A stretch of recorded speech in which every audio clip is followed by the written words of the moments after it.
Hello, YouTube family. As you saw from the thumbnail, we're doing Philly-style cheesesteak sandwiches for dinner today. So let's head over to the kitchen. This is some round steak that I got from Walmart. I like this because it's already sliced up. So I'm going to season this and let it sit in the refrigerator an hour or more. And this is what I'm going to use for the Philly cheesesteaks.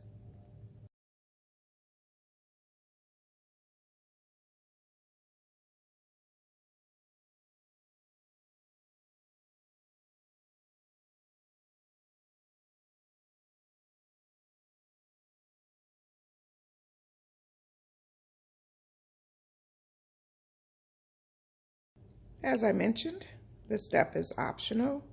I just usually pour some olive oil on it and some seasonings and put it in a bowl and let it sit until I'm ready to cook it. But, you know, if you're short on time, you can just season it and cook it right away.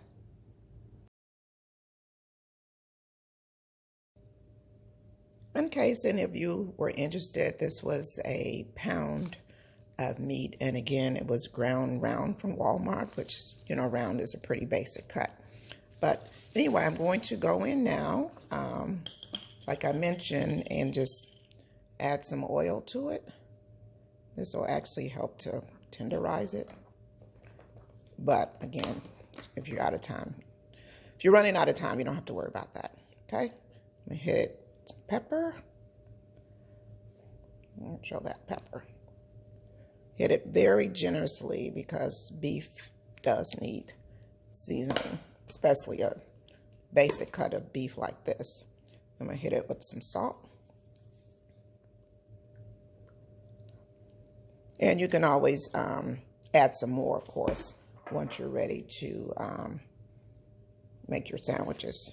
And then I'm gonna add some onion powder.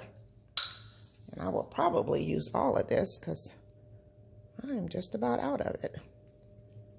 Okay. And then let's go ahead and just mix it up. I did separate the pieces, and I also did cut them in half. Again, that's optional, but I found it's easier to cook them if they're smaller pieces. And then I separated them to help get seasoning on all of the little pieces. Yeah. A little bit more pepper, a little bit more salt. And, you know, again, that's to taste. Just depends on how you like your food.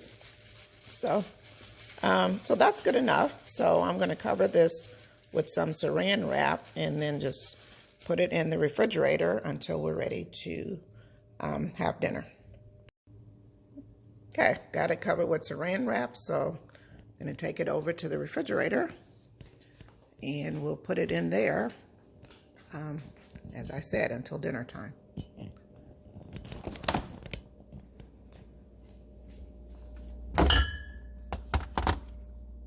Okay, so I'll come back when I'm ready to cook it. When I get ready to cook the Philly cheesesteak sandwiches, this is what I'm going to use as well. I had some peppers left over for something else. I'm gonna cut those up in strips, and then I have a little onion left. I'm gonna cut that up in little rings to put on there. And then I like garlic on almost everything, so I'm gonna use some garlic over there toward the end of the cooking, plus any more salt and pepper that I might need to taste.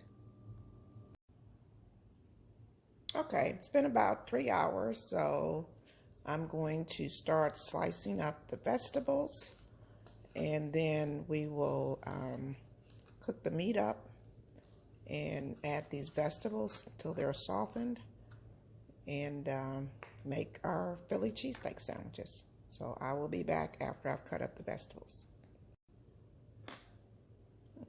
I'm cutting my vegetables very thin because that's the way I like it. I don't like big chunks of peppers, but you just slice yours the way your family like it. If you like nice thick strips, then just slice it thicker.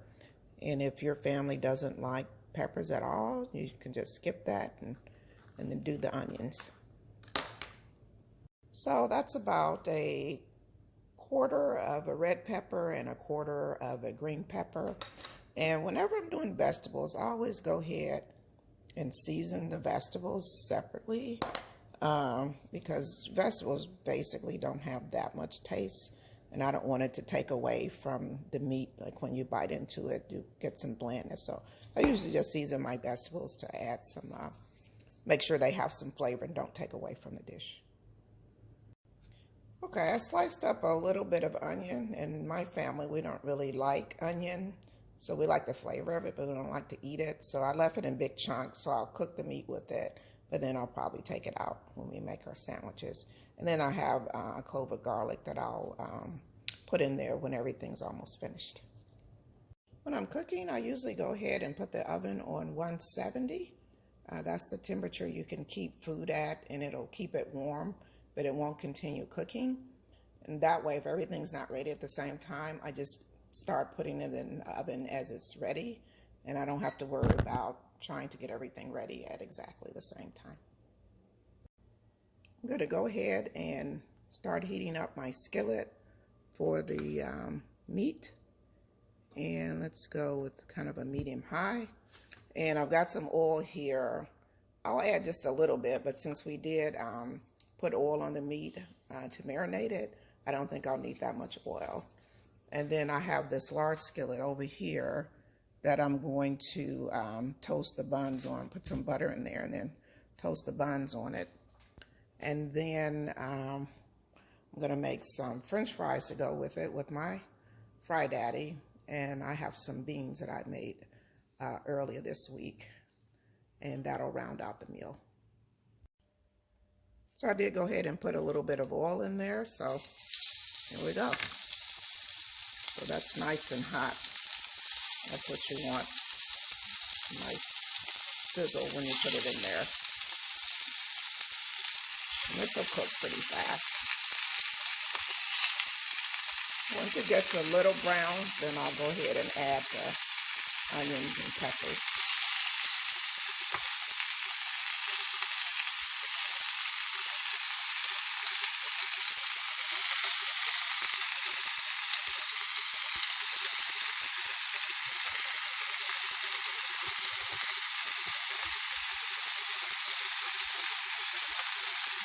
Okay, I'll be back.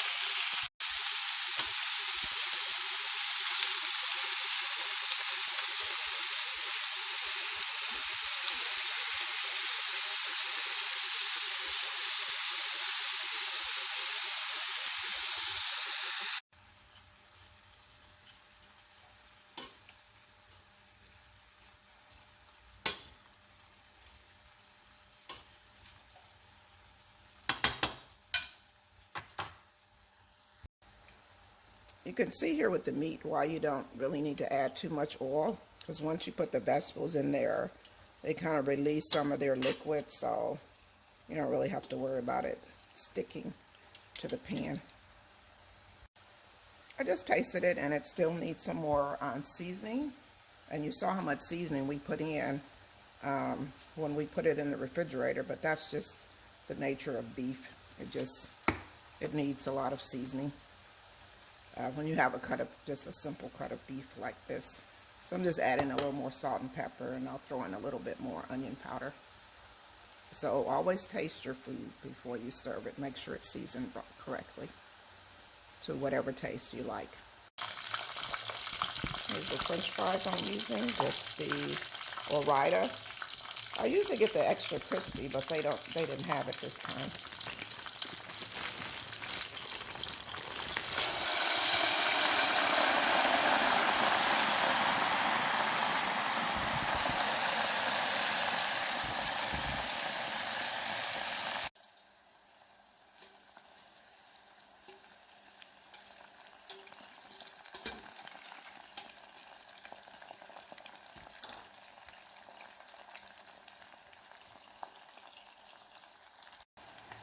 And I don't put a timer on these. You just know they're ready when they float to the top. So I'll just take them out and drain them on some paper towels.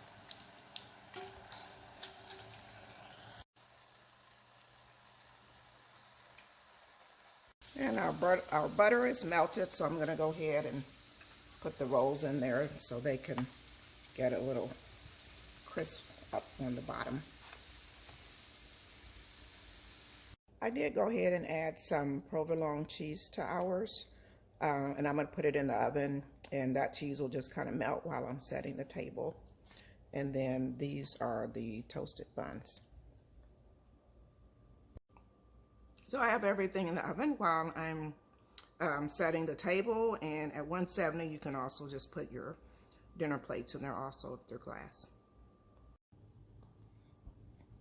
I didn't end up putting that garlic on there. I actually forgot it, but it'll be fine. We've got plenty of season.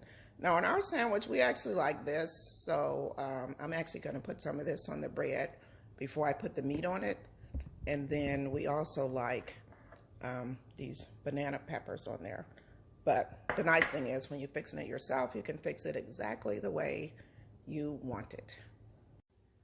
Okay, my YouTube family, this is dinner tonight. So it's a Philly cheesesteak style sandwich with green and red peppers, and I added banana peppers on top and some melted provolone.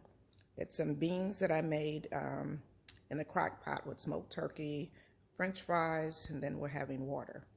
So you guys have a great day, and I thank you for watching. See you on the next video.